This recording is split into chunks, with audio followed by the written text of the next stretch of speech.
Mercedes W163. This one's an ML 350, a 2005, but this will apply to all the W163s. Slightly different part that I have to replace, but all basically the same procedure.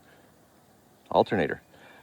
Usually your alternator gives you a few signs. The battery light will flick on the dashboard. You'll get dimming headlights that you can notice, and then when you rev the engine, the headlights get brighter again. Nope, not on this. Just went instantly last night, about 8 miles from my house, and I managed to get it home. 8 volts when I pulled into the driveway. Barely enough to put up the power windows. Actually, there wasn't enough to go up all the way. Had to charge the battery first. But we're going to replace the alternator, and I might have to use an actual real key, the metal key, to get into the door. But I'm going to pop the hood and get ready to do this. Back in a second. Okay, so pop the hood, and first thing I'm going to do is remove the negative battery cable. Negative, not positive, very important. Negative battery cable first, always, and make sure your key is not in the car, in the ignition. Never have your key in your ignition when you unhook the battery in a Mercedes. Any newer car probably is a good idea as well, but especially we're talking about Mercedes here. 10 mil bolt. And removing the negative battery terminal, which is the back one. Positive, negative. So I'm going to pull that off, and then I'm going to pull the engine shroud. Actually, I might as well pull the engine shroud right now. Pull up from the front lightly. Pull up the driver's side, and passenger side last, because the little clip there is the most fragile. It's this one here that clips over top of the EGR hose. Is it the EGR hose or the fuel line? I can't remember which one it pops over. Pops over one of the pipes under there. I think it's the fuel line. Yeah, fuel line. Anyway. I just have to get a socket and go down to the belt tensioner and turn the belt tensioner so I can remove the belt and then get to the alternator, which is underneath. Pretty simple job. This is like 15-20 minutes to remove. And back in a second once I get the socket to take off the serpentine belt. Okay, there's a 17 mil bolt right in front of the tensioner pulley. You can use the Torx safety socket on the center bolt and crank it over. Sometimes it loosens the bolt, sometimes it doesn't. You can do it. It's very simple to do it that way. This one's a bitch to get onto. I'm sure with the M113 V8 it would be a lot worse too. And you can see my ratchets on there. And I'm just going to pull up on it, rotate it counterclockwise as if loosening a bolt, and watch that. See the tension go away? So it just rotates. I don't know if you can see down there. Ugh. Hard to see. God.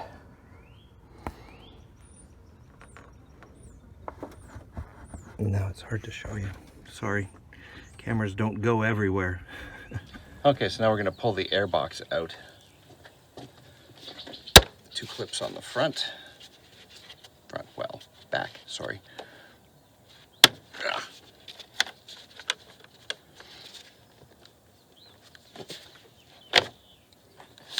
Pop the hose out, make sure there is a rubber O-ring on there. Make sure you don't lose that. That seals up the airbox to the intake. Then just kind of pop it up and out. Once you get it out a little bit, there's a little snorkel on the front that goes through your front grille. Once you've moved it a slight bit, you can get that little snorkel detached. And then pop the whole thing out. On the bottom, there's going to be one of your rad hoses going to be clipped in at the bottom of the airbox. Unhook that. And these things are fiddly, but they do just pull out. You don't want to watch me doing this for 2 or 3 minutes. Oh, it didn't take 2 or 3 minutes. There we go. Little plastic feet on the bottom here, little plastic nubs. They go into those little plastic rubber grommets on the bottom and just snap in. There's the air tube. And this goes into the air hole in the fender well. And now I can get to the back of the alternator back in 1 second. Okay, let's see if I can accomplish this without knocking the camera over, because it's like 2 inches from my arms. Okay, so alternator, on the back of the alternator, there's a little rubber plug like this, and it just covers up the 13mm bolt that you're going to use that holds in the main. Whoop, see, I told you that was going to happen. Let me try and, damn it.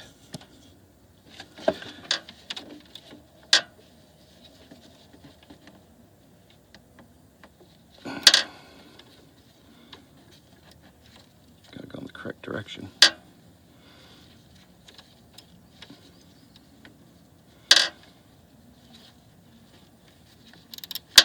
There we go. It wasn't that tight. Hopefully that wasn't the reason for it. I mean, it was tight enough for power to go through. It just wasn't super tight.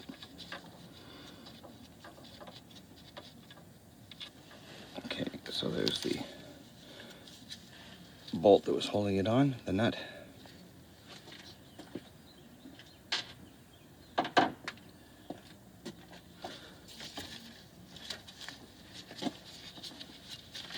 And that main power wire should pop out. One side, 2 sides. Slip that out of the little zip tie that's on there. Now there should be one little plastic plug on the back. Okay, it's way over on the other side. Okay, now we're ready to unbolt. Back in a minute. Okay, so I've slightly loosened the 2 alternator bolts while my camera was charging. Again, there's the bottom one, here's the top one.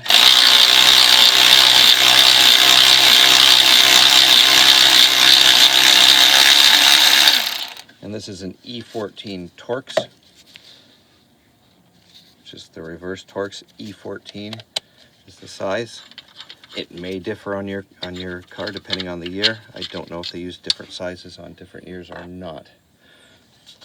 And the bottom one is just behind that lower rad hose that goes up to your booster pump here. This goes up to the heater booster pump. And it's just right under there, and it's a bit of a pain to see, to show it to you, to be honest. I don't know if you can see it right beyond the pulley there. Oh, I don't know if this will get in there. A regular socket wrench you actually can get in there. This is an electric one because I'm lazy.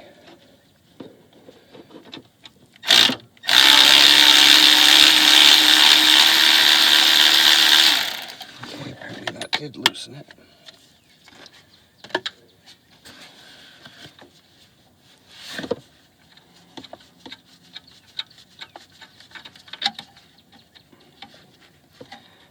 Rotate the fan blade to get that bolt past.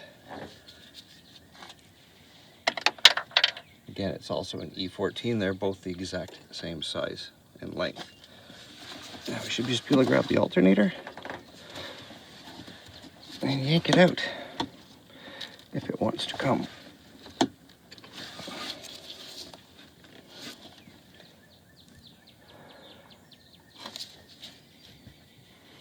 There's only 2 bolts. Why are you so sticky?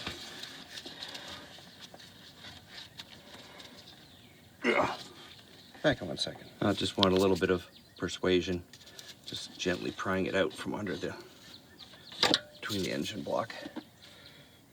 It's just in there really, really tight. And if you're following along, I am standing on the passenger side, the front of the car. That cable's under there. Get out of there. Let the other one disappear too. Make sure that one's out of the way as well.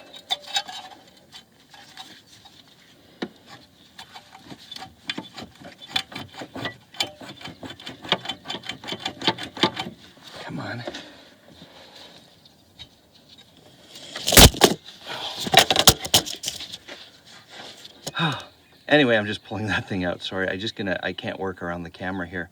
There's just no place to mount it and actually have you see what I'm doing, but I'm just pulling the alternator straight up and out. It's pretty simple. Back in a minute. Well, I may have found my problem, the one little plug connector on the back. It's just you simply push in the tab and pull the plug connector out. But if you look at the, oops, let's get some light on that. The little wire there. That wire is pretty toasty going in. It's a single wire connector. As you can see on this side, there's only one little copper connector in there. And that wire's pretty frayed. That could be the issue. Do I need to spend $300 on an alternator, or do I need to fix this plug? We'll know in a minute. Okay, so the alternator wire is repaired. I did take it in when I went to get the new alternator and had the old one tested just to make sure this wasn't the problem. The old alternator was putting out almost nothing, so it was the alternator was bad. This wire could have caused it. I think the signal wire, which is what that is, possibly could have been signaling the alternator to charge when it didn't need to, or not charge when it really needed to, maybe draining the battery too much and then making the alternator work too hard to catch back up. It's a little early for an alternator to fail, but you know, 13 years, it's pretty much it's gone. But anyway, got a new alternator, so we're just gonna be putting that in, and that's the reverse of taking it out. This is a rebuilt Bosch alternator, and 270 including taxes, 270. So yeah, installation is just reverse of taking it out. And I'll have this in, and I'm going to test it in a few minutes once I've got it in and the battery fully charged. It's what, at 50% right now. Make sure to put blue thread locker on your two alternator bolts when you're putting them back in. Came from the factory, put it in now. A lot of vibration in there. Oh, while I'm waiting for the battery to charge, I'm going to do a spring engine clean detailing with foaming tire cleaner. Never mind the brand, doesn't matter which brand, foaming tire cleaner. The only thing is, don't spray this. If you've got an intake leak, don't spray it on your intake or over a cracked intake manifold. You don't want this because it's got silicone in it. You can't get the water-based stuff anymore. And it is going to get into your, on your O2 or your mass airflow sensor. You don't want that. But just hose down the whole engine compartment and let it sit. I think I've done a video on this before. Anyway, I'll show you when it's done, and I'm not going to be scrubbing anything. I'm just going to spray the stuff on and let it run off. I'll wipe up any puddles that are obviously sitting in the spaces where they can't drip and drain off. But I'm just going to cover everything. It won't hurt a thing. Back in a minute. Yeah, I'm going to show you something. I hope you can see it. See that wire, the signal wire for the alternator is resting right on top of that heat shield. And that's where it was resting from the factory. And if you can see that edge where I've repaired it, that's basically where the that metal, that heat shield, sawed through that wire over time just from the engine vibration. So that's a that's going to be a fail point for a lot of vehicles. That's where your alternator fail point is going to be, that little wire there. So I'm going to bend that heat shield down so it's not away from that wire, so it's not pushing up on there. It's not going to hurt anything else or get in anything else's way. But yeah, not a great place to put the signal wire for the wiring for the coil right on top, or the alternator right on top of that heat shield. But that's where it goes from the factory. That's where the factory had it laid, so wasn't too happy about that. Just have to grab the torque specs, and I'm going to torque up these bolts. I will list the torque specs in a little thingy in the description. I think they're 40 foot-pounds, but I'm not 100% sure. So I'm going to find those torque specs and then torque these two bolts. Again, there was blue thread lock on them. Then I just have to put the serpentine belt back on and ready to go. And oh, airbox, might as well put that back in. Kind of helps. But yeah, I'm going to bend that heat shield out. I'm going to try and bend it, and I'll show you if I can get it out of the way in a second. Hold on. Well, I did manage to bend it down a little bit at the edge, so it's not touching. Now it's not resting on there. So again, as you can see with that edge of that heat shield right there where my finger is. That's where it's going to fray through that wire.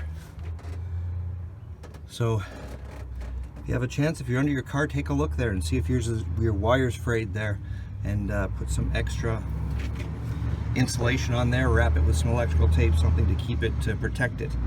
I'm not trying to think of something else. I'm going to find something else to put on there to protect it as well if I can.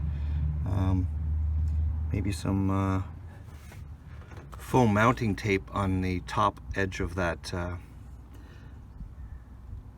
heat shield. If I put some foam mounting tape on there, anytime it touches that wire, it'll be the foam touching it, not the metal. So I think I'll do that. Anyway, thank you for watching. Well, this is what it looks like 5 minutes later, and there's just some slight pooling, obviously, where it can't drip down and out. You're just gonna have to wipe off. And a quick wipe around and everything will look nice and new. It's about a 5-minute, 10-minute job with the foaming tire cleaner, and it'll keep all your plastics and your rubber hoses and stuff nice and soft and not brittle and crack. And it does loosen a lot of the dirt. It doesn't take all of it off, but it does loosen quite a bit, and a lot of the stuff really doesn't need to be anything more than wiped afterwards. The cleaner the better on everything under your hood. Anyway, thanks for watching again.